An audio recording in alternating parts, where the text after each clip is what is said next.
Bill and Nandita, can you hear me? Yes, loud and clear. Yes.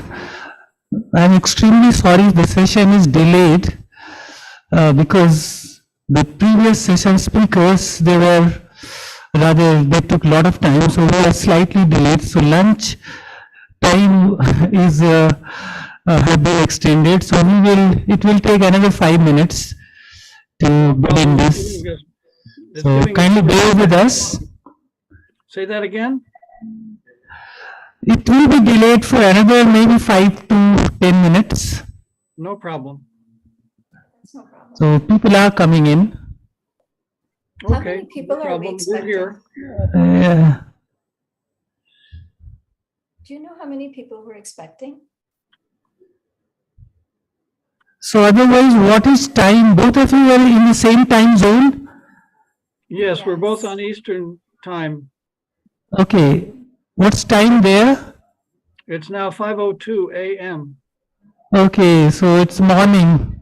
Yes. And what is that for you? Same time. Okay. So, yeah, so it's very good morning today. Is Good this or bad morning? So normally what time you get up in the morning? I get up between 7 and 8. Oh, And I get up around 6:30. oh, so we need you to keep awake early. Oh, no problem. This Yeah. is worth doing it. Do you know how many people are attending the conference? Actually, till lunch we had the house full. Some almost 300 is the capacity. So after lunch, let us see how many turn up. Great. Still, we will have, I think, same amount of number. There are these projections outside. LED screen is there in the exhibition area, in the food court. So whatever is happening here, that people can watch outside as well. That's great. Yeah. And the other participants on our panel are going to be there in person. Oh, they are coming. Some of them are finishing their lunch, quick lunch, Okay. and so that's why it will take. So let me just do some logistics. Meanwhile, you stay tuned. I can say No only. problem. Yeah. No problem. See you soon. We're having Yeah. time to have coffee. Yeah. This is a gentle reminder. We will be starting the second plenary session in few minutes. I invite all of you to please be seated at the auditorium.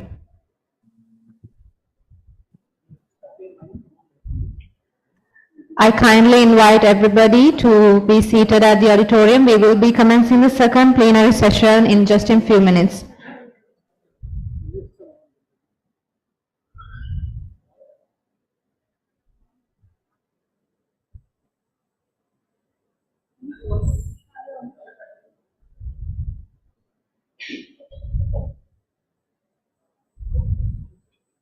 A gentle reminder once again, we will be commencing the second plenary session now. Please, I invite everybody to please be seated at the auditorium.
This is a general reminder to everyone. We will be starting the second plenary session, so please be seated at the auditorium.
I kindly invite Mr. Pradeep Burman, Chairman of Mobius Foundation, Ms. Andrea Bonnar, Resident Representative UNFPA India, Ms. Nandita Bajaj, Executive Director Population Balance USA, she will be joining with us online.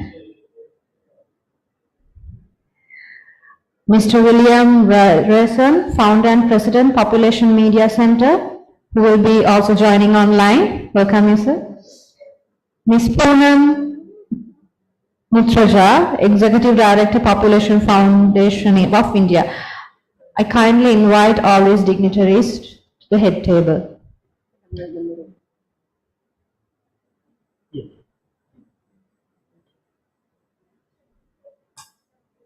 Put us together so we can watch it.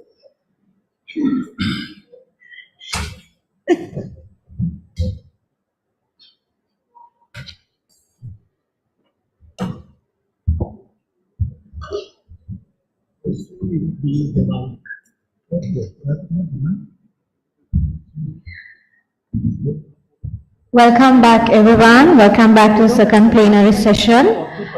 The session will be moderated by Dr. Ramboj, and I'll be handing over the session to Dr. Ramboj. Dr. Ramboj. Hello everyone, welcome back.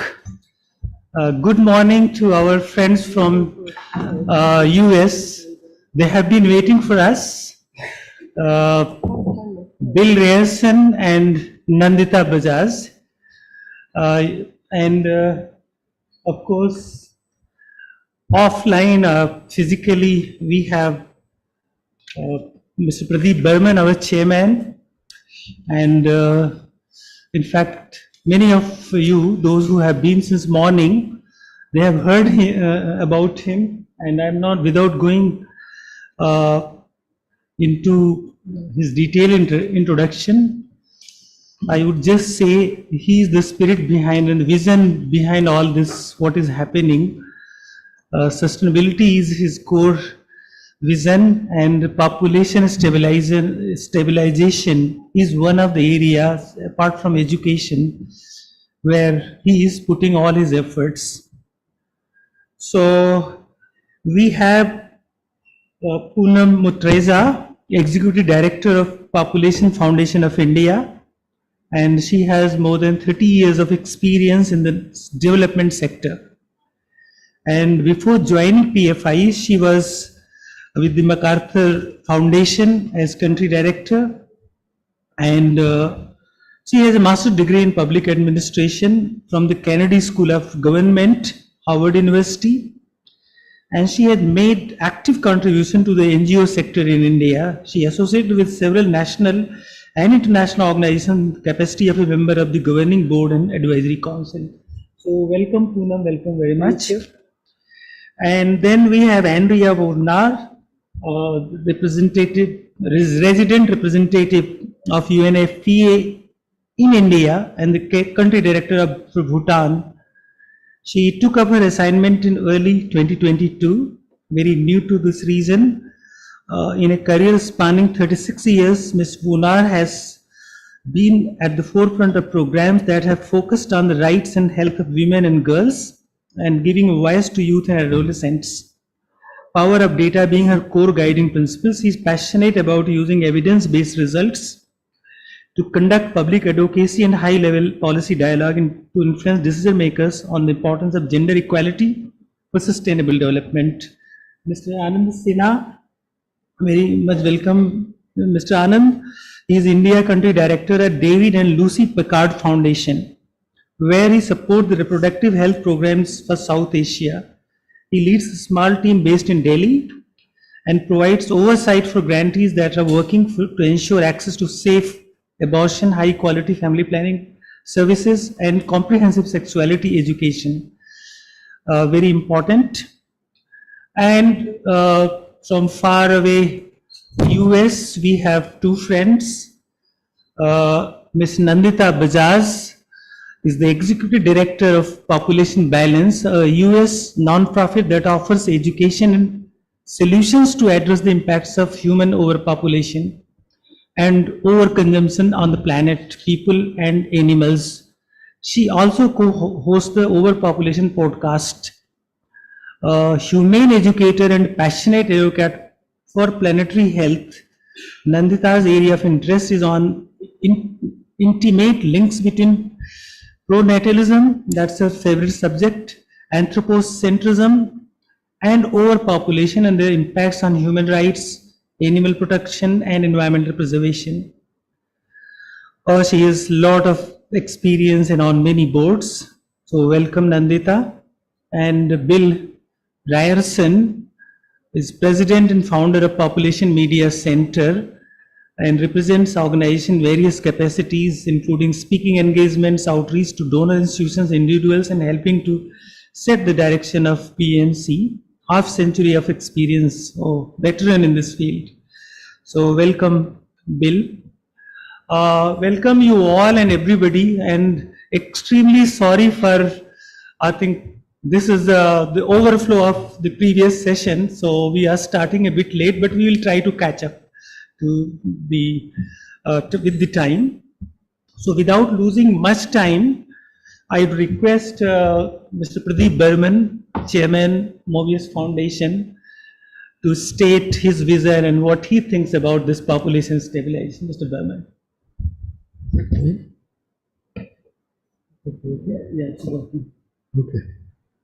Yeah, I hope you can hear me now.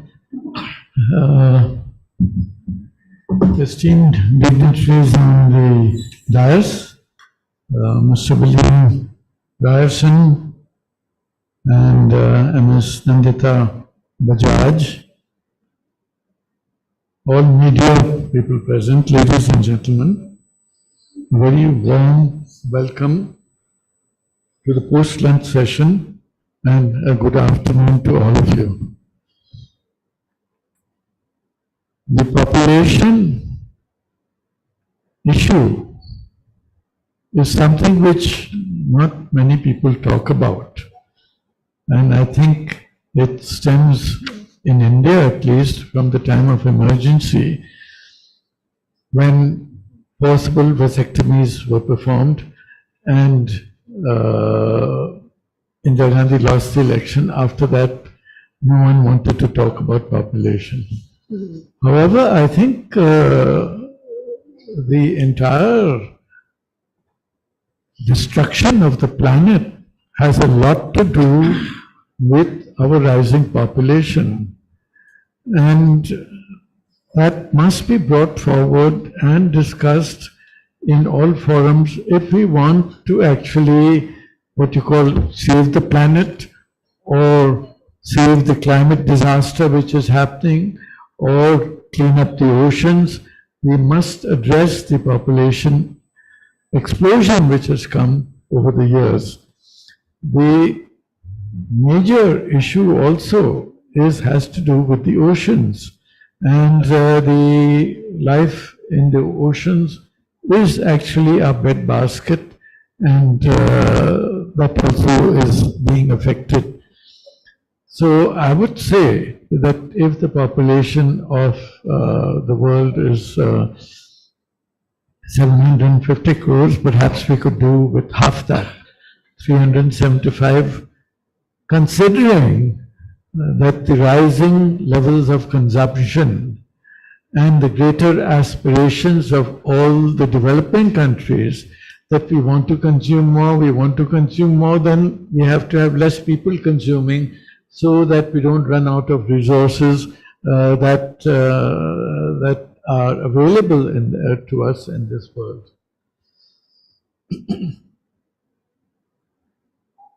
So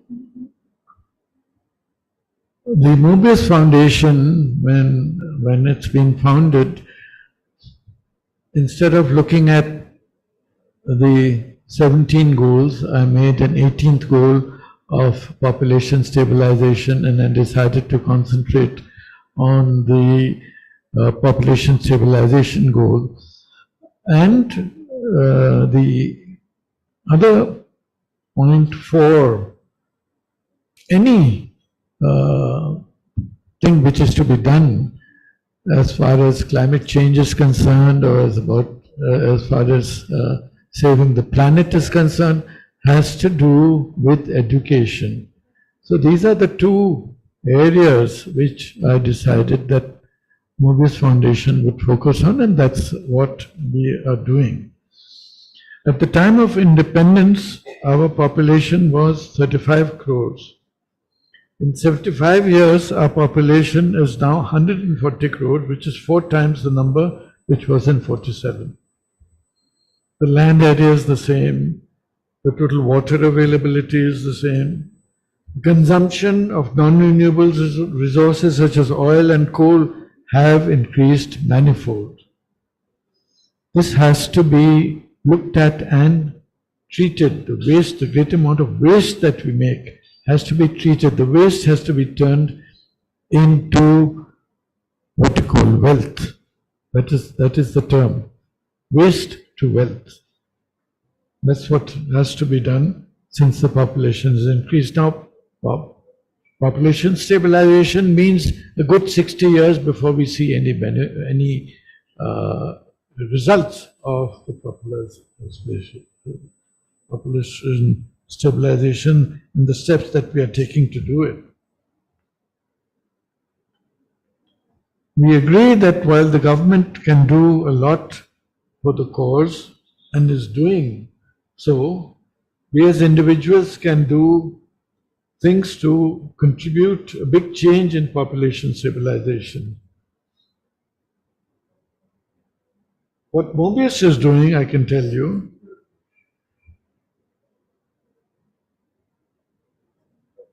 on-ground interventions. First, we have selected 4 districts in the highest population districts of the United Provinces, which is the UP. 4 districts with the highest TFR rate, the total fertility rate, is what we're concentrating on, which will be spread to more total fertility rates, which are in Bihar as well as in the UP. On-ground interventions are periodic awareness drives, no scalpel vasectomy, counseling and contraceptive distributions through Project Akar, which is carrying its activities in blocks of high TFR rates, as I told you, Bharich, Shravasti, Siddharthnagar and Behrampur. These are the 4 districts which we have used to on-ground interventions over there. We have appointed Ashas over there, and they are assisting with the primary health centers, which is run by the government, to deliver contraceptives as well as give counseling, as well as bring in publicity to population stabilization. Periodic awareness drives through broadcast as well as social media. For this, Mobius has partnered with Z Media in 21-22 to start conversations nationwide to explain connections between population growth and environmental sustainability. The year-long campaign on Beyond TV and regional channels of Z Media, along with Z News, was an effort to reach the masses and our target audiences. In rural TFR debate areas, starts a debate around dynamics of population and its bearing on economic growth and our resource-scarce planet. During 2021, the year-long campaign included 12 featured documentaries covering different aspects news stories, a survey, and a culmination event. Every month, a new featured documentary episode aired, which was focused on topics like climate change, biodiversity, natural resources, renewable energy, education, women empowerment, water resources, jobs, housing, and infrastructure. These are all subjects which were related to population, which appeared on TV month after month. In addition to the television broadcast, the campaign was promoted through digital and social platforms, Instagram, Facebook, Twitter, building awareness, influencing attitudes related to contraception measures, and start conversations nationwide towards family planning. Looking forward, we want to continue these activities for identified districts, assess the impact vis-a-vis baseline data. Moving further, we will put more blocks and villages in high TF areas and undertake population stabilization awareness activities on a much larger scale.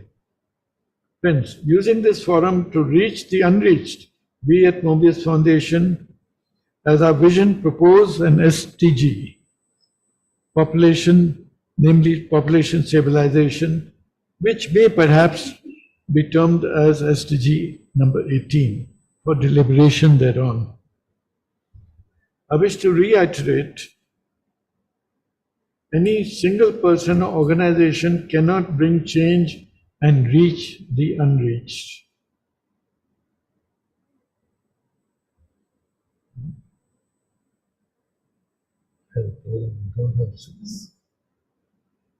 Collective efforts are the need of the hour, and this is what the conference is about, is collective efforts and partnerships. And this journey of Mobius Foundation needs your novel ideas, support, suggestions, deliberations, and large-scale participation for the cause. It will be great to hear from our dignitaries, speakers, participants of this session about their ideas, influences, priorities on topics as well as the proposed SDG. To sum up, I hope that this session will bring forth innovative ideas and solutions and provide opportunities for us to work together for the same cause. I sincerely hope that this session will be highly entertaining and stimulating. Thank you.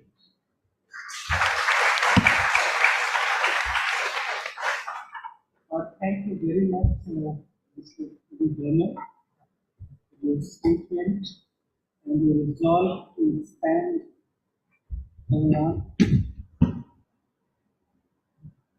Thank you very much, Mr. Pradeep Burman, for your statement and resolve to expand the on-ground activities that we are doing in high TFR districts of India. And these are really very inspirational.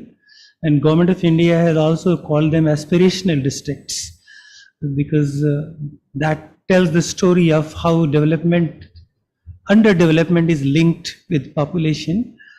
I think this session, let me just state how we want to conduct it.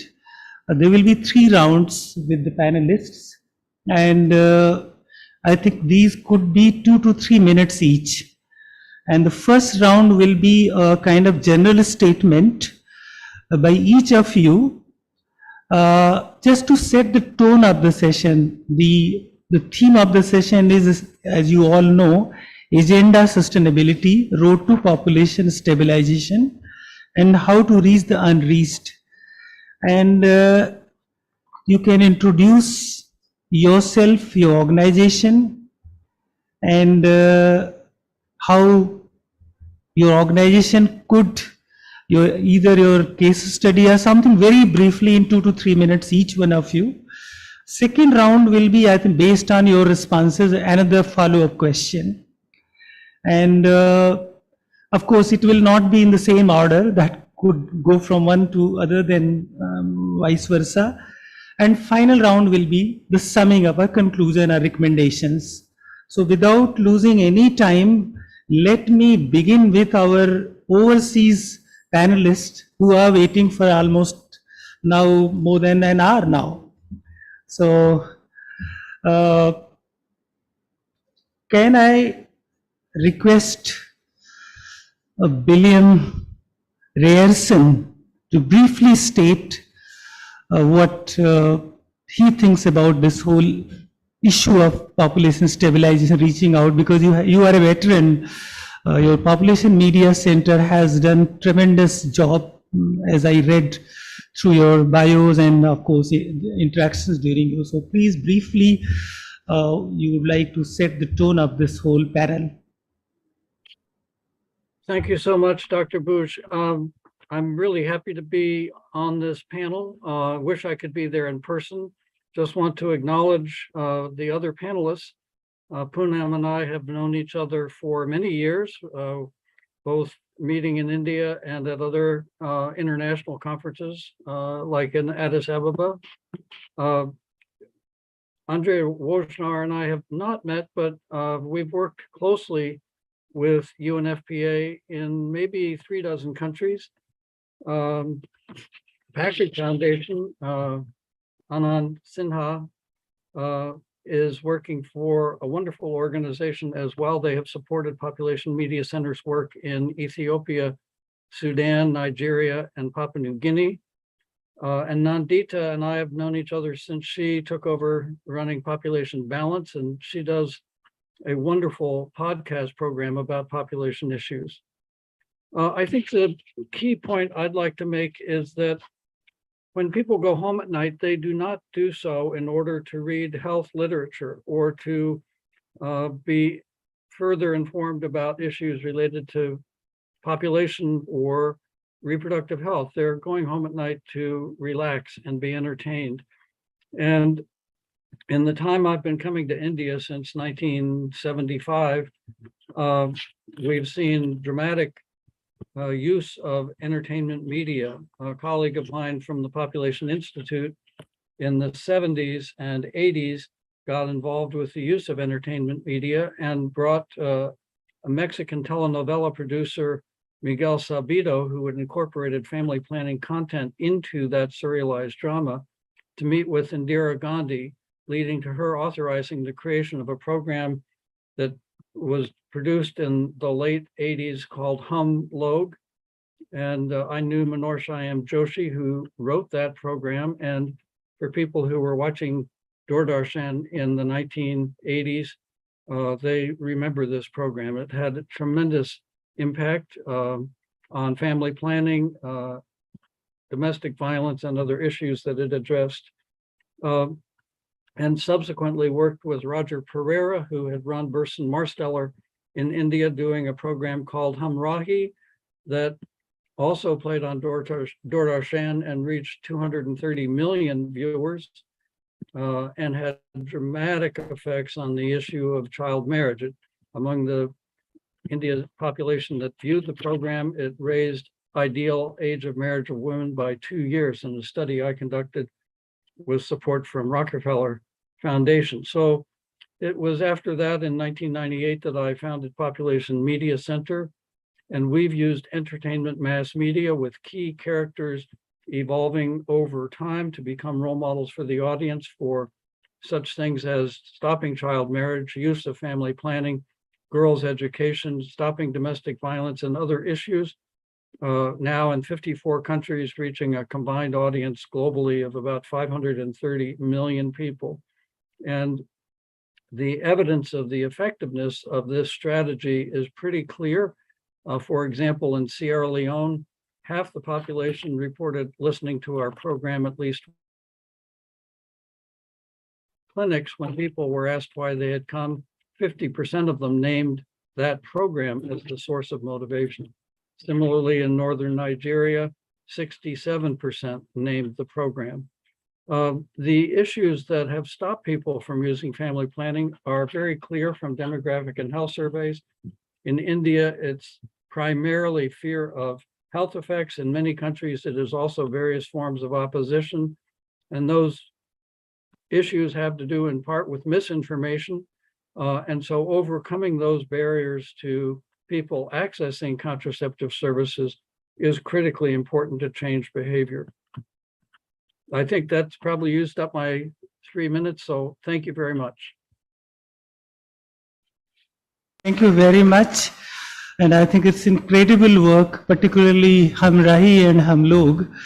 I think many of the viewers in India, they kind of link with some of those population stabilization messages that they try to give. And your experience of in Latin America, particularly how these messages could help in stabilizing population.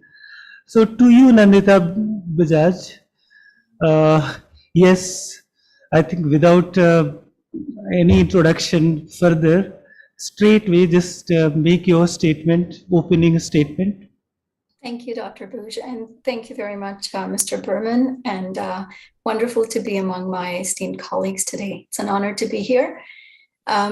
I work in the area of overpopulation and overconsumption. As you all know, I'm the executive director of Population Balance, but I have a background in over a decade in education as well as engineering. And like Mr. Berman mentioned, my area of interest is actually combining advocacy and education through the work that we are doing. And it's really wonderful to be at this conference. India holds a very close place in my heart. I was born there, I grew up there, and I moved with my family to Canada when I was 17. So my area of interest really is trying to understand the silencing of the population debate over the last 40 years or so, 30 to 40 years. And Mr. Berman actually mentioned some of the things that have led to the dismissal of overpopulation issues. And one of the contributions that I'm making through my work and my research is understanding that it was believed that coercion played a role in some of the population initiatives, and that has led to the silencing of the population debate. However, many people do not realize the incredible voluntary family planning efforts over the last many decades that have helped millions, hundreds of millions of people in terms of reproductive liberation and lifting them out of poverty. So a lot of that gets left out of the population debate. The other thing that I'm working on that people don't realize where a lot of reproductive coercion is involved is through coercive pronatalism, where women and young girls are pushed to bear children, whether or not they want to. And that's another form of reproductive coercion that we're not paying attention to. And in my work, I believe that that is actually at the heart of our unchecked population growth and also a source of a lot of reproductive injustice. So in my work, I would like to really challenge pronatalism and move forward in a direction that considers reproductive autonomy and reproductive coercion, understanding that it can happen from both sides for population control methods, but also population control can also be a form of pushing for more people. And that has been driven for a very long time through a lot of powerful institutions who want to increase their power by having more people.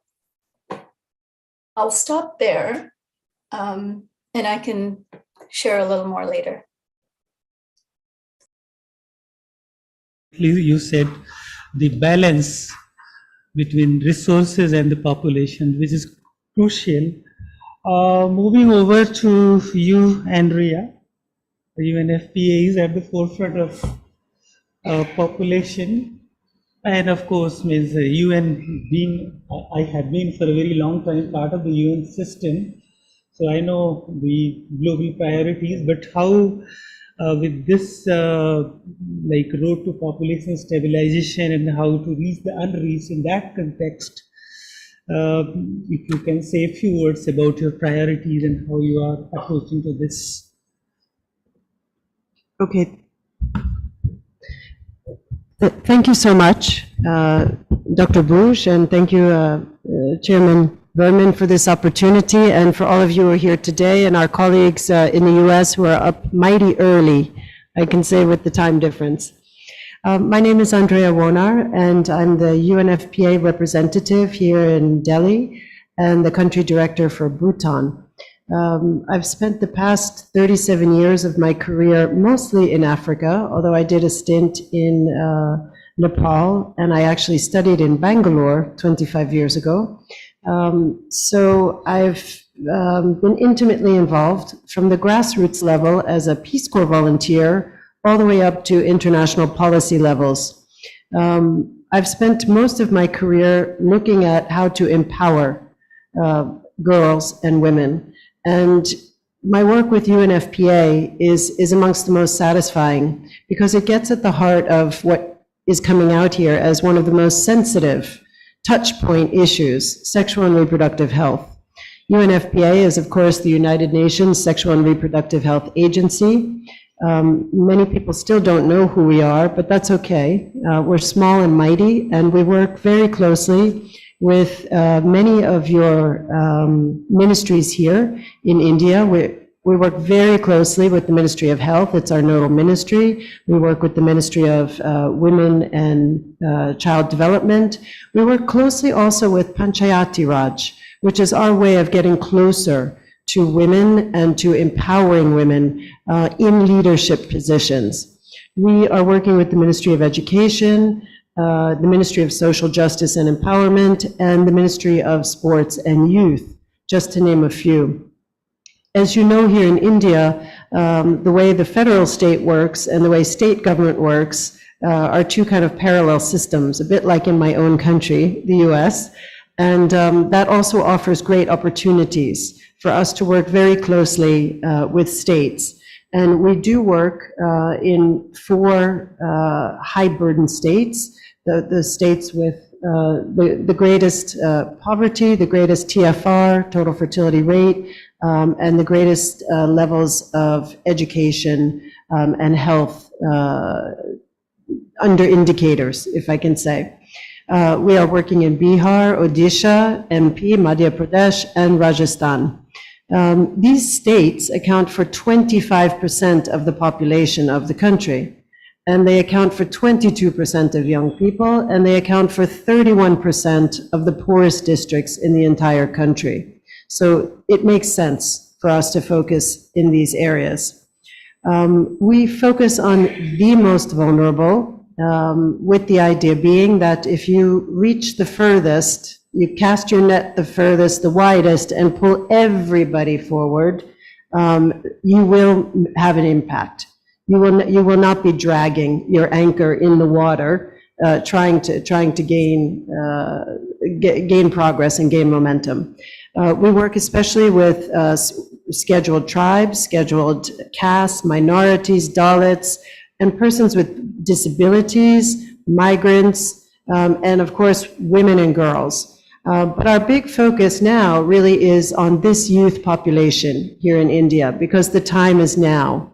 And if these youth are harnessed, India could benefit from a very large demographic dividend and increase its economic and social well-being. If it doesn't, India could see, unfortunately, a demographic disaster. So I'll stop there right now. Thank you. Thank you, Andrea. I think you set the tone. And Poonam Reza, I think when we were just brainstorming over this session, she suggested this title, Road to Population Stabilization, How to Reach the Unreached. I think you are best suited to explain it further and set the tone of the entire discussion. Poonam. Thank you.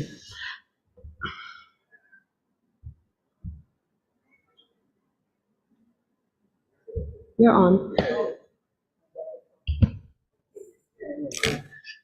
I think it's, you have to push it.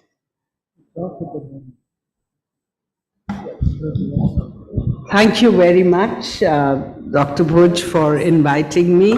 And it's great to be back with Mr. Berman, who is one of our most committed industrialists to the issue. Very few people in the corporate sector have a commitment, though they call it the biggest problem and challenge, but don't really invest in population issues.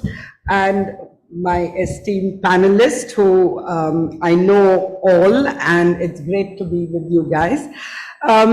A PFI, where I work as executive director, was set up more than 50 years, 52 years ago by JRD Tata, and we advocate for effective formulation, implementation of gender-sensitive population health and development strategies. We see a linkage and we work on the linkage, and that was Mr. Tata's vision. Population Foundation addresses issues with a larger discourse on women's empowerment, and I'll come to explaining why women's empowerment, if you want to reach the unreached, is a key agenda. If you look at the demographic data today, it is women who have more than 12 years of education that have reached fertility levels close to 2 or less.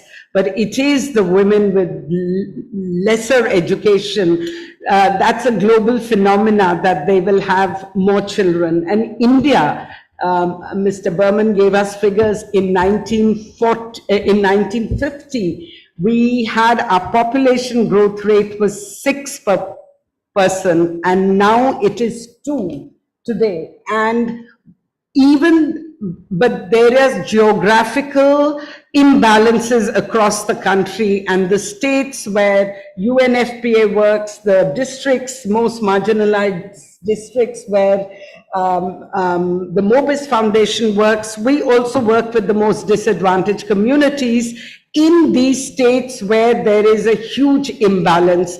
And this imbalance comes from basically not having reached the most unreached, the most vulnerable, who not only have women with low education level will have less agency, autonomy to make decisions, but it's also about incomes. Lower the income, the higher the birth rate. Income, education, and the third, which is high quality services or quality services. Better governed states of the South in India do have better fertility outcomes. And I do want to say, having said that, while we have to reach the most marginalized, you will find the data where the most marginal, access to family planning depends a lot on where you live, what you earn, how educated you are. So PFI's, one of our efforts amongst others has been to work with government on policies and programs for reaching the most unreached. We've done a vulnerability mapping for the Ministry of Health and Family Welfare, because one of the most key important areas is to reach the vulnerable, and that's why, and the unreached. And it is not difficult to reach the unreached, given that India has such a large infrastructure and the health infrastructure. We have to have the right political commitment and understanding of the demographics. It is said that India is going through a population explosion across the country, or even in some parts. I would like to say our data and our analysis of the government data shows that India is stabilizing on the path for stabilizing its population. There are two issues. One is reaching the unreached. And amongst the unreached, I'd like to highlight, Andrea referred to the youth population in India.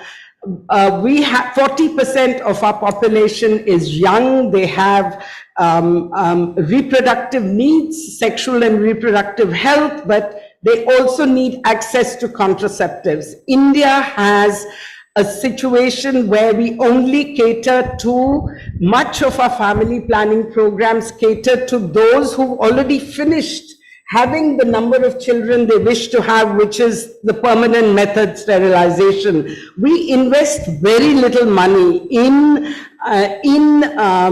temporary methods. So if you're talking about a population momentum, which is these 40% of young people who are at a reproductive age or will be reaching the reproductive age, and they have only, even if they have only one child, India's population is going to grow. And that is what I'm referring to as the population momentum.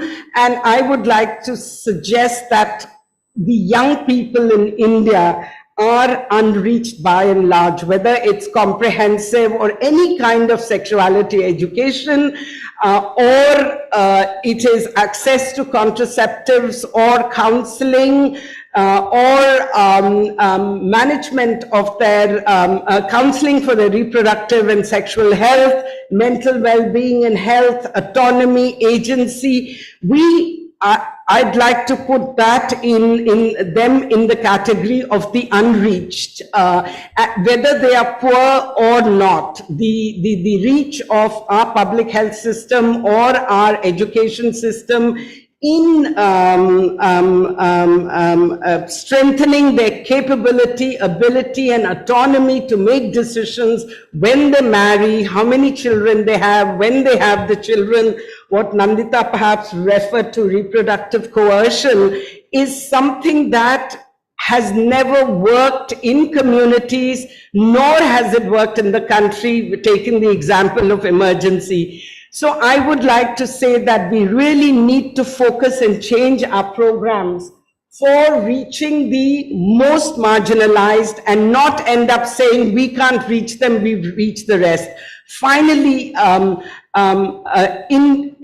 we also have to reach majority of the Indians, where everybody thinks we need coercive population policies, that women want to have endless number of babies, and that is the biggest myth that PFI does work on. And we need to change behavior, we need to change social norms, and I'm going to talk in the next section about how we reached a large numbers in this country. According to the government data, we've reached 400 million people cumulatively across the country through our program Main Kuch Bhi Kar Sakti Hu, which focuses on family planning and its linkages. And we chose to go on Doordarshan because Doordarshan will reach does reach the most unreached. So in terms of the context, I think I will stop here. Yes, Poonam, I think you really set the tone and in a very comprehensive manner. And I think there will be follow-up questions and of course from the rest of the panelists as well. But I would like to hear Mr. Anand Sinha. You have been rather focusing on this phenomena of reaching out to the unreached in a very, I think, comprehensive manner through your oversight of the grants that you provide to different, particularly the reproductive health issues. And that is the key to reach out to the specific target groups. So, Anand would like to hear from you. Thank you so much, sir, and thank you so much for inviting me to this meeting and to speak here. So I work for the David and Lucille Packard Foundation. The Packard Foundation is a 56-year-old family philanthropy based in California. It's one of the 10 largest private philanthropies in the world. It works on reproductive health, but it also works on oceans and climate change. And so it puts us very much into the center of the kinds of discussions we're having here about overpopulation. And I'm a little worried about how this conversation is being framed, frankly. And I will not attempt to give you advice to anyone here, but I will tell you what our thinking has been as people who are working on these three issues of how do you save the environment, how do you save the oceans, how do you work on reproductive health and population. When our population reproductive health program started, it was called the Population and Reproductive Health Program. It's been an internal tussle for several years, and now the program is called the Reproductive Health Program and focuses on rights and justice. The reason that that internal tussle happened, and it was finally settled to focus on rights and justice, was because we said that family planning, contraception, abortion, safe abortion services, none of these should be seen as a solution to population or overpopulation, because they will lead us to the actions that are inappropriate, whether it is coercive, whether it is not giving information, whether it is deterministic on other people's, or whether it's about taking other people's autonomy away. It has to be a very deep belief that the decision on whether and when to have a child is something that is held very closely within a family, within a setting, within a family setting or a community setting. It's not for governments, it's not for policymakers, it's not for global organizations to play with, right? It is for us to enable that. It is for us to enable that to happen in the best directions possible. Poonam has said it, everyone else has said it. We know that when development happens, when education happens, when other factors come in, when economic development happens, people naturally gravitate towards some smaller families. Smaller families is not the norm of anyone. Okay, larger families is not the cultural norm that everyone wants to have 5 kids, 10 kids, etc. They are there because there are certain issues, because there's a lack of access, or there are certain pressures that apply on those families. And we shouldn't get into this sort of the hand of God kind of approach of saying that we will set a just right population number. There is no just right population number ever, right? We are not going to be able to do that. What we can do is enable individuals to take decisions that are for themselves. So I would say that while we're talking, and I will say this, I'm very conscious of saying this, but we're talking about overpopulation, and I'm hearing that word a lot. And we're talking about overconsumption as well, but I'm not hearing that word a lot. One of the decisions when we started to work in Bihar 22 years ago on reproductive health programs, from our climate change folks was, why are you working in Bihar? That's not going to contribute to anything in the environment. What is the consumption status of Bihar? We said, oh, okay, so we should work in Bombay and Delhi. I said, yes, if you want to deal with consumption and population, go to those places. If you want to deal with equity and rights and dignity, then we will work in Bihar.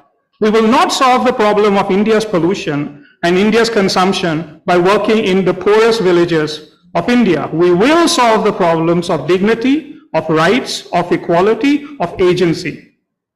So let's be very clear that when we talk about overpopulation, we are using a language, and again, a lot of my colleagues internally say this, even though we're a California-based organization. The overpopulation and overconsumption debates is very much a north-south divide. The north looks at it as overpopulation, and we in the developing countries should be framing it as overconsumption. Because it's not about controlling populations that's going to solve this problem in itself. We have to think about both of them together. If we're thinking about population, about reproductive health, we have to think about it from a justice and rights perspective, and not as a solution to saving the environment. Thank you, Anand. I think you really set the tone, and particularly your statement about the north-south divide.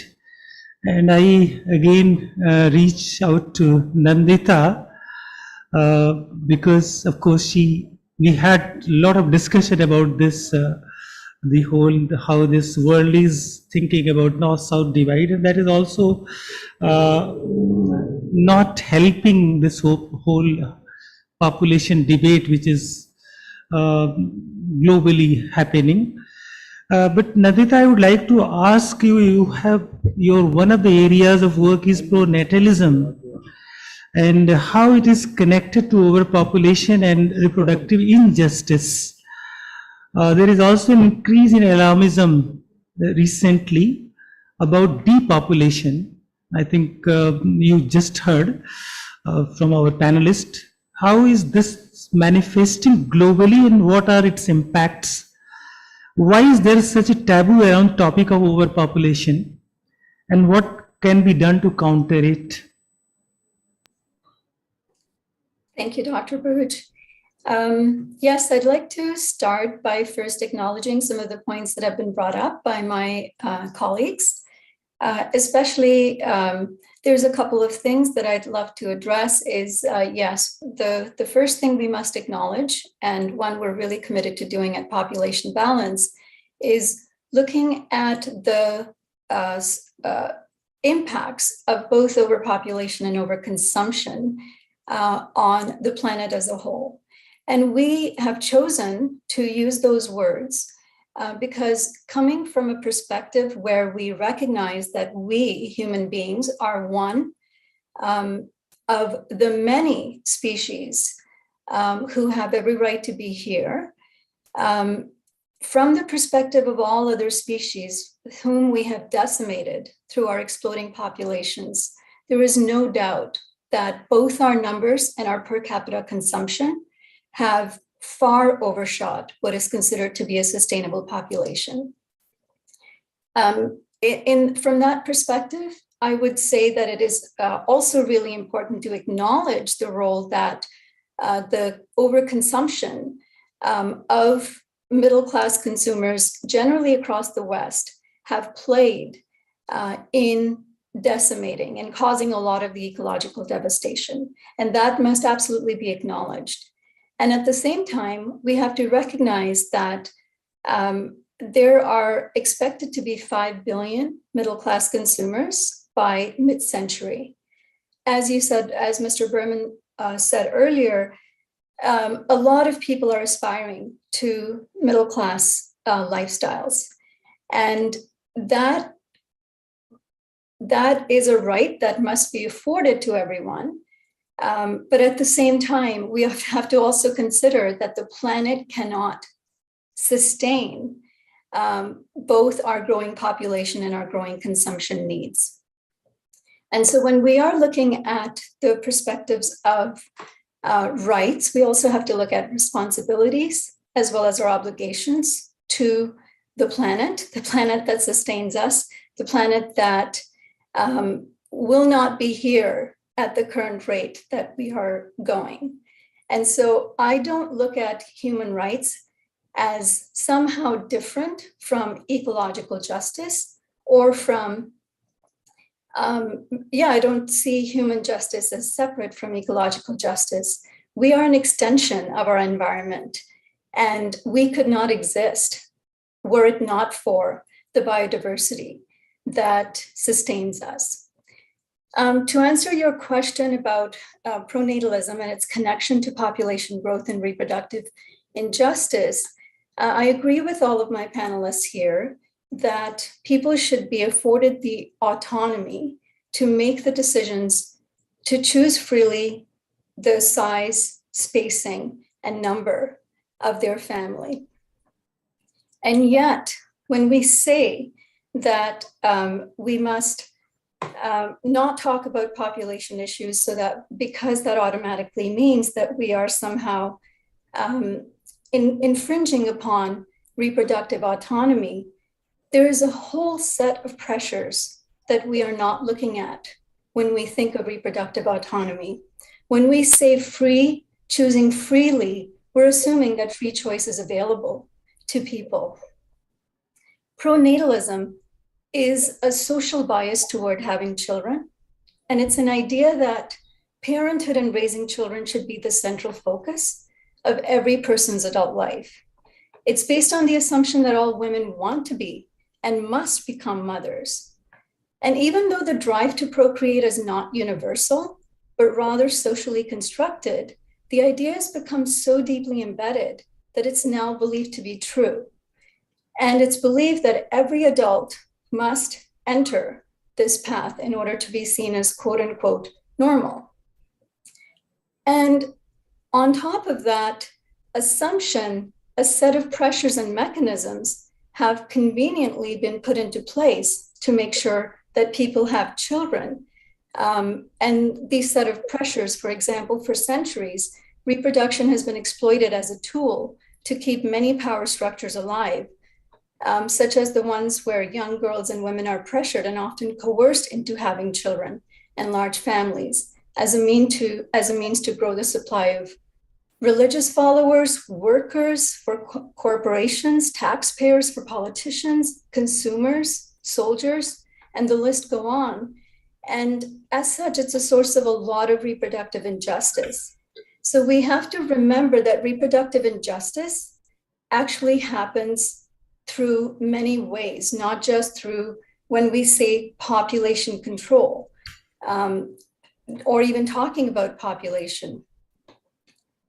So, the pronatalism is actually strongest and sometimes most dangerous within families, where parents and relatives demand grandchildren and ostracize you when you fail to reproduce, whether by choice or chance.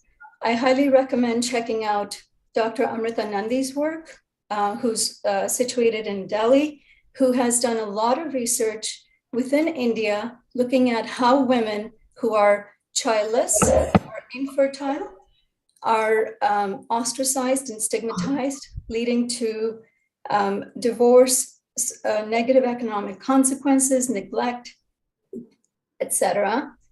Then you also see a lot of, and it's not just, pronatalism is not a developing or developing country thing. Pronatalism is happening everywhere. We see the glorification of parenthood, pregnancy, children in media, and their motivation might be to sell products, but meanwhile, they're still perpetuating this belief that everyone must have children. Religion plays a huge role depending on how orthodox it is. It can coerce women into having large families. I know through the work of PMC, we look at how often religious leaders are known to spread misinformation about contraceptives, the use of contraceptives, as well as outright bans and criminalization of contraception use and abortions. We also have a lot of nationalistic pressures. This is actually rampant in a lot of Western countries right now, where there's a lot of baby bust alarmism going on.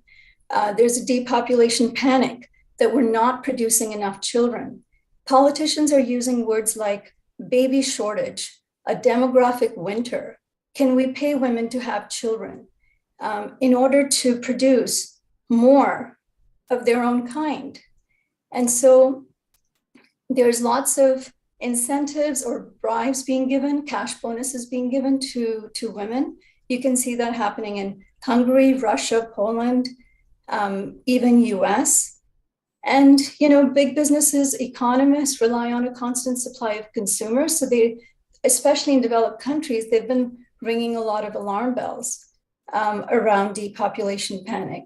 So all these pressures are incredibly powerful in forcing women into having children they may not want, or into using contraceptives, not being able to use contraceptives because of the social norms within that community. We know that social norms play a tremendous part in setting the tone of the fertility level. That's basically the norm in a given country. As one of my colleagues said, large families are not the norm.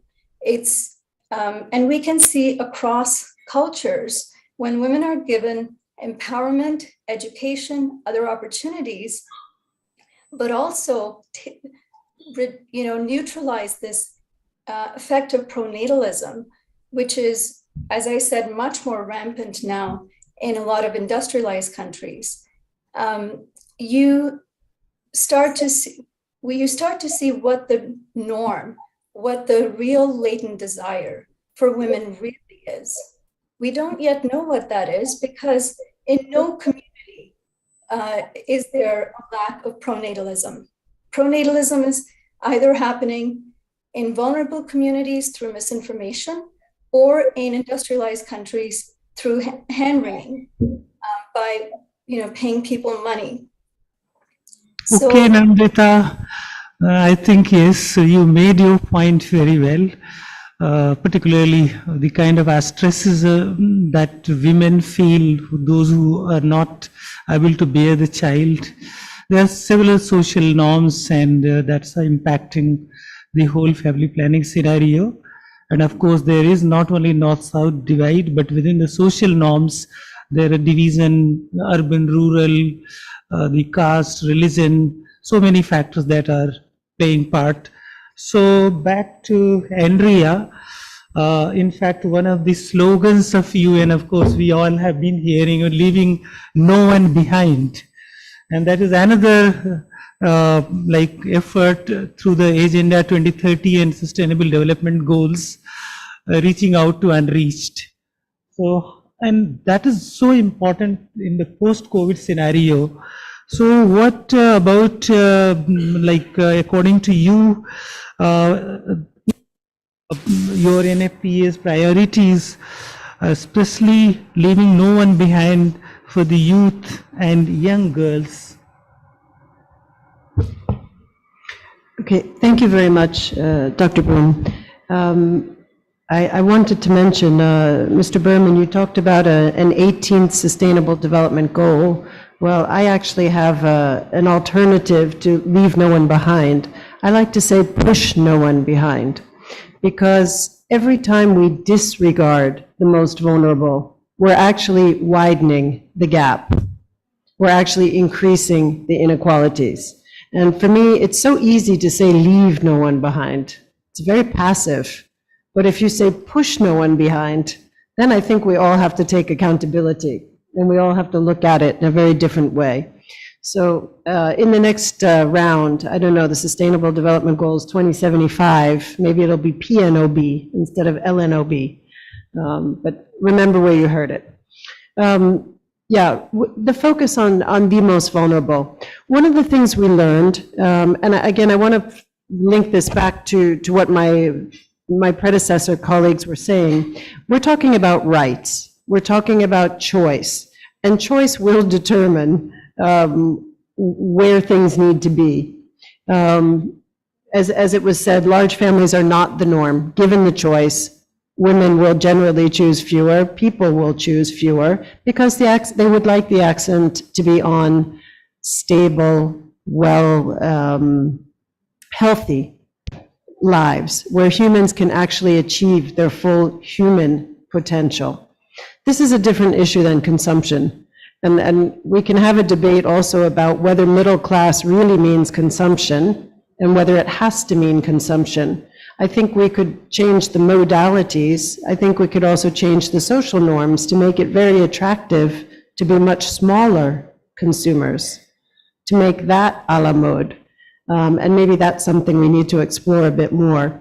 But going back to how UNFPA is trying to reach the most vulnerable, one of the things we learned during COVID was there was increasing social alienation. There was increasing difficulty to reach people, increasing difficulty to reach women across the world who were often stuck in their homes, often with their abusers.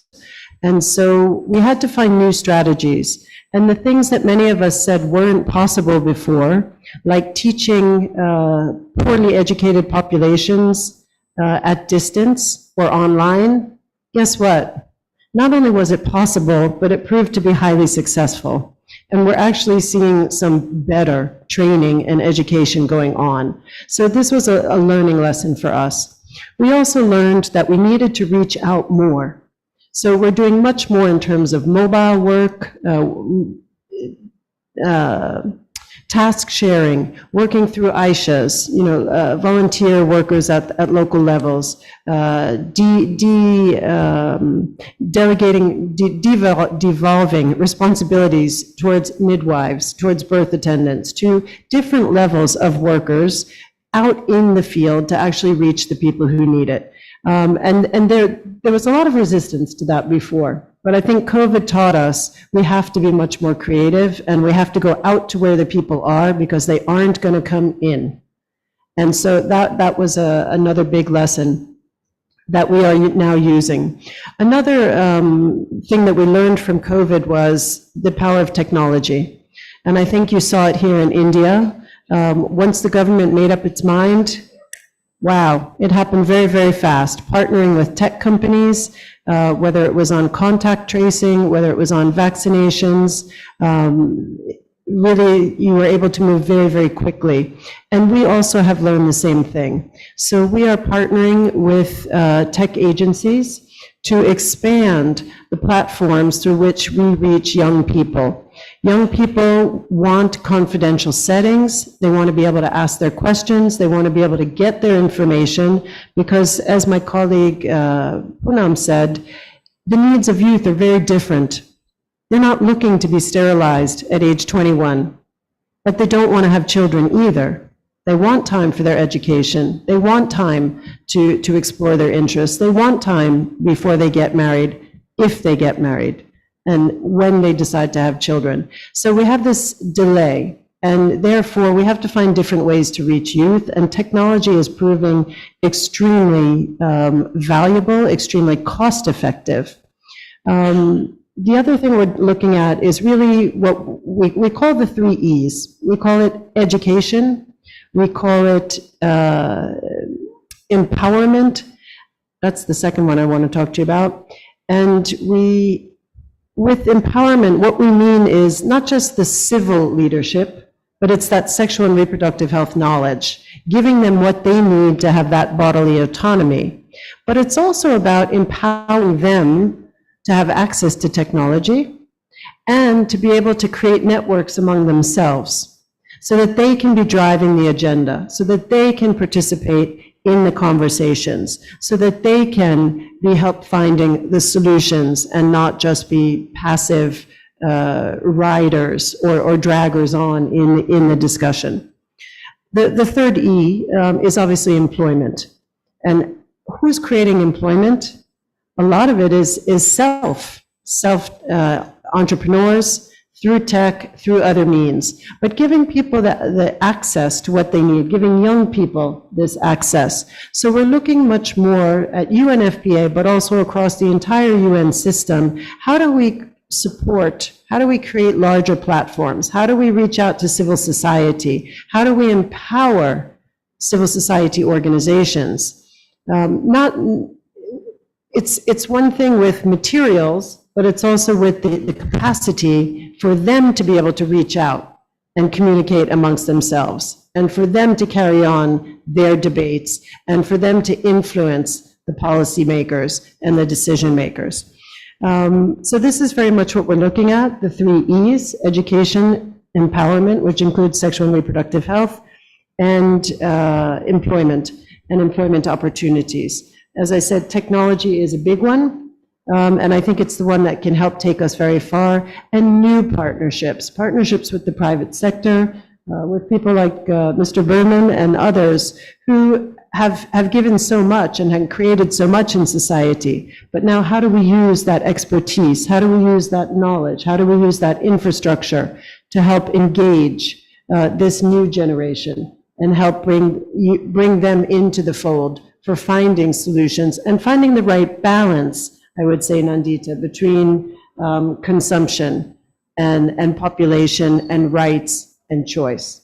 I'll stop there. Thank you, Andrea. I think you very well said. Technology is a great, plays a great leveler, a role of level. Of course, it's also there a lot of huge divide as well. But I like your idea of this. No one should be pushed behind, rather than no one is left over. So back to you, Anand. What complementary roles do you perceive for different stakeholders in addressing the vast regional disparities, as shown by the 5th round of National Family Health Survey, which was released last year? Thank you. So regional disparities in the NFHS 5, as best as I recall them, tell us that India is in 2 very, very different places. There is a large majority of states that have reached the fertility rate 2.1, which is considered to be the replacement fertility rate, the just right fertility rate. And there's a small number of states, mostly in North India, North and Eastern India, who are well above it. States like Bihar, UP, Madhya Pradesh, Orissa, Rajasthan would be the ones on top of that list primarily. And it does mean that, yes, from a perspective of providing access to these services and providing high quality services, of course, therefore, it means that the focus needs to be on those areas. I am going to go back and say that it does also mean that the options of cutting corners becomes greater because we're dealing with states where there are weaker systems, there are weaker health systems, there are weaker governance and community systems, and there is a much poorer and less enabled community that we're dealing with.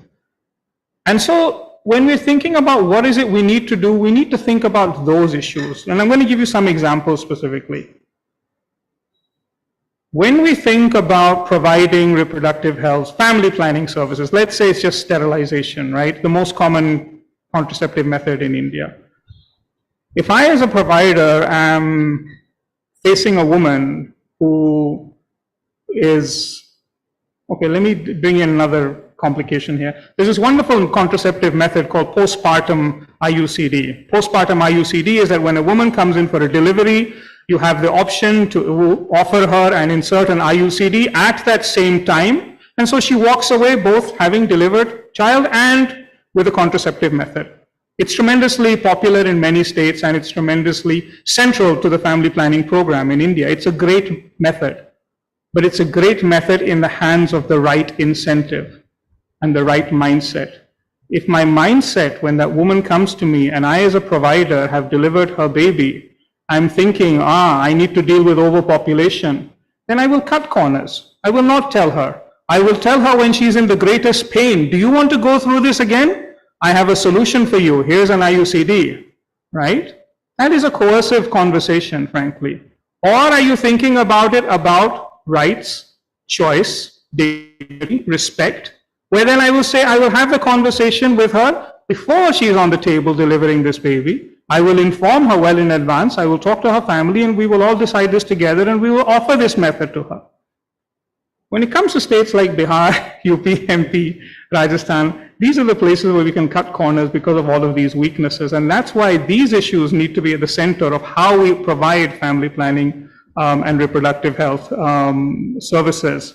When we're dealing with trying to offer, sex education, comprehensive sex education, we're dealing with so many forces. On the one hand, as Andrea is saying, we're trying to create empowerment, trying to create autonomy, trying to create a sense of, an understanding of what this is all about, right? At the same time, there's these huge concerns that everyone else seems to have, which is saying you're creating promiscuous youth, right? Are you enabling young people to have sex because you're talking to them about sex, right? How do you balance those two forces, right? What is the mindset that helps us to do this job and to deliver this job? If the delivery of these services comes from a perspective of saying it's about individuals' rights, it's about enabling individuals' choices, then the decision and the way that we do this job becomes much easier. Another reason, and I'm going to emphasize this again, is that we need to think deeply about why we do what we do. We've got this great, slogan, Beti Bachao, Beti Padhao. And I was at this wonderful meeting with young people where there was a bunch of very senior Government of India people who ran the health program and ran the adolescent health program. And one of these young girls stood up and said, Sir, Beti Bachao, Beti Padhao, kyun? Why? Why are you making this slogan, and why are you asking us to promote this? And there was a little bit of a pause, and then she said, I'll tell you what I keep on hearing. I keep on hearing is because there's a shortage of wives. There's a shortage of women. It's again a mathematical solution, okay, or it's a solution to a mathematical problem statement. And that's my concern, and that's why I'm talking about overpopulation. When we think about things from a mathematical construct, the cause for providing these solutions becomes cutting corners. We're not trying to save girls, and we're not trying to educate girls because there's a shortage of wives. We're trying to educate and protect girls because we want to enable them to live equal lives. That's it. Whether they decide to marry or not marry is a decision that they will take. We're going to educate them to take that decision on their own as well, right? If we come at it from the problem of a mathematical solution that there's not enough wives and there's too many men, right? Then forget about enabling the girl. All you have done is created a pipeline of wives. So to answer your question about the difference in the states and the difference in the regions, the NFHS 5 throws up a very stark contrast between the states of India. Those that are getting left behind, pushed behind, and those are progressing forward. The opportunities to address those issues must be taken from the right mindset, and it's a lot about investing in our own mindsets and deeply understanding why we are doing what we're doing. The solutions are simple. The solutions are all technological, right? I mean, they're all about, okay, educate, enable, provide health services, provide products. Those are clear. Why are you doing that? How are you doing that? What's your moral stance on those things? Those are things that we need to think much, much deeply about if we really want to see a developed India and not just ticking off numbers, right? Because we're very good at ticking off numbers. We're very good at ticking off those numbers that say X number of sterilizations done, X number of people in school. What's the quality of education of those girls who went to school? What's the quality of sterilizations that we've done? Therefore, the focus in the way ahead has got to be on the quality of these issues, on the quality of reproductive health services and the quality of education services, and not chasing those numbers about quantities. We really need to figure out how are we going to measure quality of outcomes and not the quantity of outcomes. We know how to measure quantity of outcomes, but if we let that be the only factor that drives our programs, drives our interventions, we will in the end fail. Okay, Anand, I think right mindset, that is what is needed. So back to you, Bill. Yes, you have worked on a very extensive manner on the issue of how these, the particularly consumption and energy use in West, and also relation to climate change. These are some of the planetary issues that is plaguing the world. And of course, how these are linked to the overpopulation, and how, of course, there are several, I think, issues on the plate, but how these interlinked, because population somehow in even SDGs, it doesn't find place, so is pushed behind. Of course, the linkage is very clear. So can you just very briefly explain this link? Sure, happy to. And also would like to pick up on the first comments that Anand made, which I think are absolutely on target. You know, the number of people on the planet would not matter if we were ethereal beings. Instead, it is our consumption that affects the environment. And certainly, by that standard, the US may be the most overpopulated country on the planet. There's work by a University of Colorado scientist named Brian O'Neill, who found that population growth is responsible for about 25% of climate change. It's not 100%, but it's also not zero. And it has to do with what the UN Environment Program pointed out in their 2019 report on species extinction, that the leading cause of loss of biodiversity, and it's biodiversity that makes the planet habitable, are expanding human habitation and expanding farming.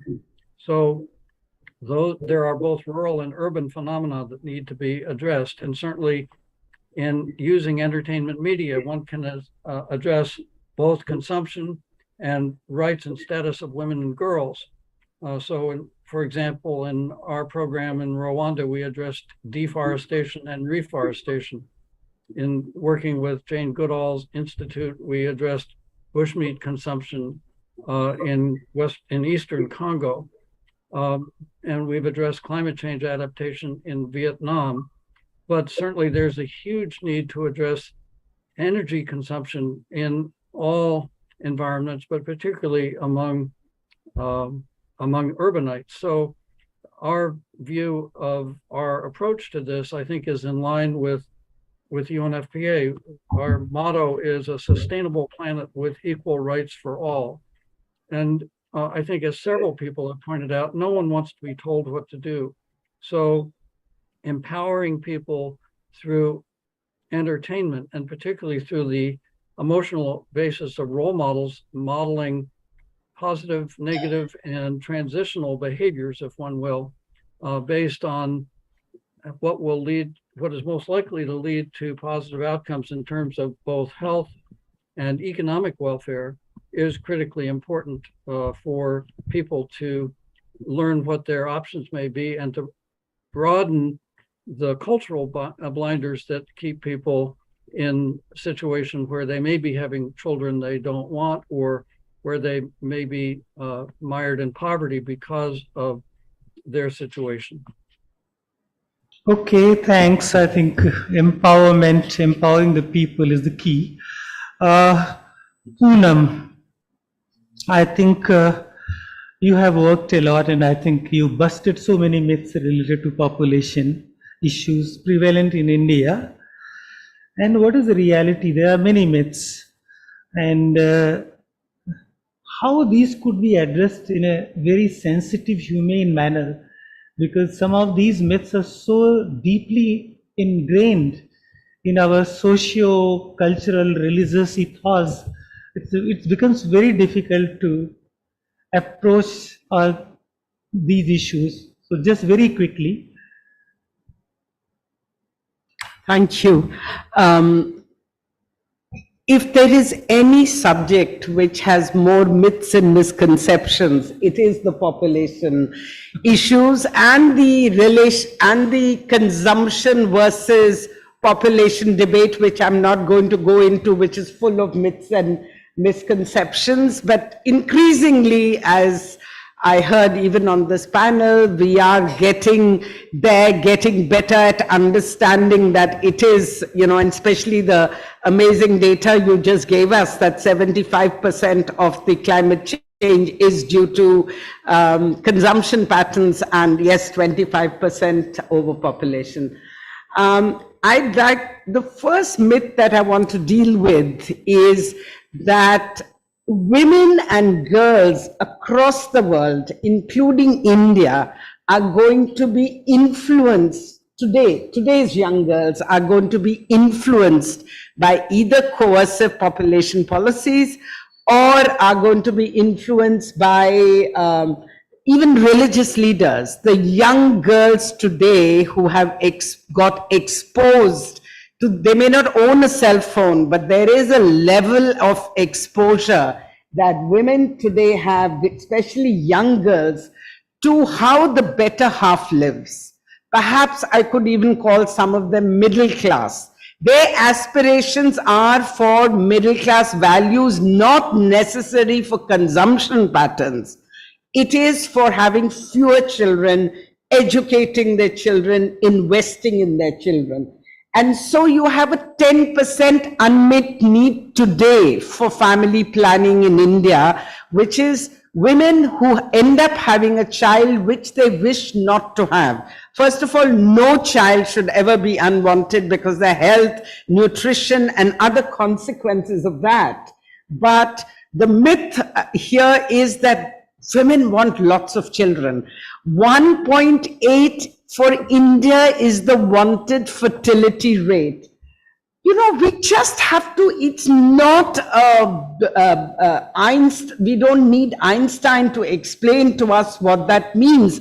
And let me say to you, our bureaucracy gets it. By and large, our bureaucracy believes in the great NFHS census data, they get it. The problem is the general public of India, and I include by public, I'm not referring to poor people. I'm referring to the most educated, rich people. I'm also referring to our political leadership, which just doesn't get that India is, they need to respond to this 10% unwanted fertility or unwanted, I don't even want to mention the word child, because that's a horrible statement even to make. Second myth is, it is a woman's responsibility. Well, women have the responsibility as well as the privilege and entitlement, whether it's biological entitlement, you can call it, of producing or having children, giving birth to children, which is an amazing, contribution actually to society. Instead of seeing women as just breeding children, let's have a little more, the myth that we have to break is that it is equally a man's responsibility for family planning, for family caring, and for helping the woman and having the agency collaborating with planning for their families, which means use of contraception. Third myth that I want to talk about is not only lack of male engagement in strengthening women for having the number of children they wish to have and caring for the children. Third is using the contraceptive themselves. Family planning is not a women's issue. It is a man's issue just as much. It is a societal issue where society has to work on changing norms. And some of the other myths that we have bust through our data analysis, and there's a receptivity within the government, and I think we have made great progress, and we will be making more progress because of that. No expenditure analysis was done. We don't have disaggregated data of our budgets in India. So PFI took the lead in doing a budget expenditure analysis, because that's the only way to understand how much we spend on family planning. So India has a mere one of the lowest, even in the region, leave alone the rest of the world, expenditure of 1.3% on our healthcare. Of that, only 0.6% of the expenditures on family planning. Now, that's bad enough, but what was shocking was that we found that 85% of this measly little 0.6% was spent on sterilization when your country is going through population momentum, which is 40% of the young people need access to contraceptives that are temporary, that are long lasting. And the second, that people wanted to have fewer children, didn't want, but yet, and even for the older women, it's not just the young people, they need temporary methods for spacing. What, God forbid, if they have 2 children, 1 or even 2 may die because of the lack of health or incomes or any other unfortunate reasons. So they want long-lasting methods. So we found that 85% of the expenditure is going on sterilization, and 13% was going on training and equipment for sterilization primarily. So what is left is 0.4%, and that's all we were spending on temporary methods. This is in 2014 we did this analysis. Okay, Poonam, I think you made your point. I think there are too many. We need another workshop conference for this. Actually, this is now going to be very rapid fire, I would say. 1 or 2 recommendations from each one of you. So I think in that heat, Poonam, your recommendation. Okay, so I do believe education is the magic pill. And we must provide universal education to girls, not just and free education, not just till class 12, but for their graduation beyond. Second, we must have universal access to family planning services, all methods, and in a rights-based approach. And what I call a rights-based approach is women should be counseled on the number of methods available and be taken care of thereafter. Also, for every contraceptive has a side effect. And I always say even abstinence has serious side effects. So, but nobody's researched that, and I hope somebody will. But going back to contraception, every woman should have access to a method mix which the whole world, developed world or any other world has.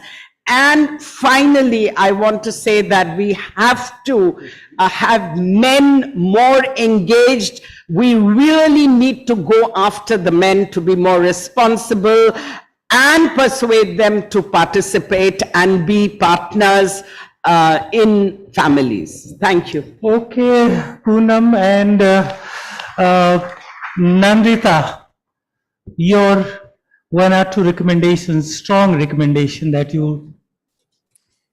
Well, I'd like to actually start by thanking Poonam for making excellent recommendations there. Those are many of the ones I would also make. One thing I'd like to add, just because it's one of our main pillars, is to really start looking at our relationship to nature and the non-human world from more of an ecocentric perspective rather than a human supremacist perspective. That we are not here to take from nature. Nature is not a service. It's not here for our benefit. We are part of nature, and nature basically is what we need to sustain ourselves. But that's not the only reason we should care about the non-human world. Just in the span of our agriculture revolution, we have decimated a huge amount of millions of species and biodiversity. And as Bill said earlier, biodiversity is the basis of our existence. So all of these conversations will not be possible in the future were we not coming from a perspective where we see ourselves as a small, not insignificant part of all of nature. And part of that equation, because today's theme is population, is transitioning to a smaller human population, reducing our production and consumption, especially our reliance on fossil fuels, shifting from industrial agriculture to a more sustainable and humane plant-based food systems, and shrinking the world economies so that they're proportional to the size of a smaller population, where all of our needs are being met, where we move away from excess and waste. Thank you. And Anand? Asset framing, single recommendation. Consider viewing problems as assets and through an asset lens rather than through a deficit lens. Too much in our sector, we tend to think about deficits. What's the gap? What's missing? Where the deficit is, right? What's not happening? And then we say we need to solve for that. View these issues as assets, right? Think about the people from their aspirations, their assets, and their abilities, and their own choices for themselves, and think of ourselves as enabling those assets and aspirations is the lens that we should apply to many of these problems. Thank you, Andrea. Ananya stole my fire, but 8 billion resilient people with rights and choices offer infinite possibilities for us to survive and thrive and prosper. 3 E's: education, empowerment, employment, youth. Thank you. And finally, Bill, your 1 or 2 lines recommendation. Well, thank you so much for giving me the final. You're on mute. Just endorse all of my fellow panelists. Bill, you're on mute. Recommendations. Yes. And I think what I would add to the recommendations is what Poonam has demonstrated in her own entertainment work in India, that using entertainment, and particularly emotion-based entertainment media, is a wonderful way to empower people and show them what their options are. And also, in a complex media market like India, giving public recognition to writers and producers who do very positive programming related to the rights and status of women and girls and reproductive health and sexuality issues in entertainment programs, because they are the ones who can help people overcome what has kept them in poverty for much of their lives. Thank you. Thank you. And this is, of course, we are running out of time, but I think people for the other sessions are waiting. But one very, if you have any very pertinent question, one from the audience, anybody? Okay, there will be many opportunities for further dialogue on. This is not going to be the end. This is the beginning of the whole dialogue process. Thank you very much, everyone, and particularly our overseas friends, William Ryerson, Nandita Bajaj. I think you have had very, I think, patient, because you waited for us and you gave your insight into the whole issue. Poonam, Anand, Andrea, of course, our own incredible Mr. Pradeep Burman. So you all supported this session, and yes, over to you. Thank you very much, Dr. Ramboj. I would like to invite Mr. Pradeep Burman to present the mementos to Ms. Andrea Bonnar.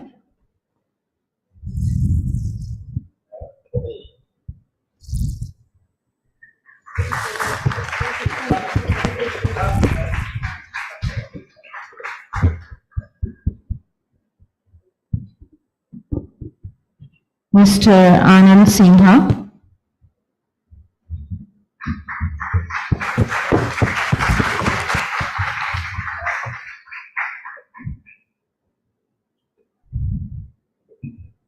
Ms. Paula Utraja.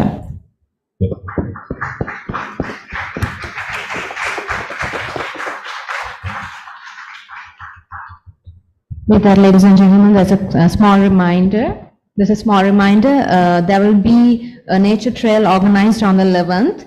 So if there's anyone who is interested to participate this nature trail, please register at the front desk.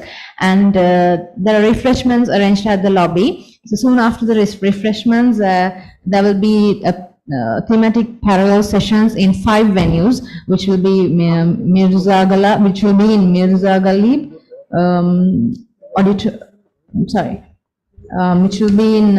Ghalib, Tangore, and Bhaba, which will be in the ground floors. Tansan, Amir Khusro, which will be at the basement. So I would like to inform you, just after the refreshments, please be present at the respective venues. So 4:30 in respective venues, as per your choices session, and join us for the refreshment and tea. Thank you very much. Thank you.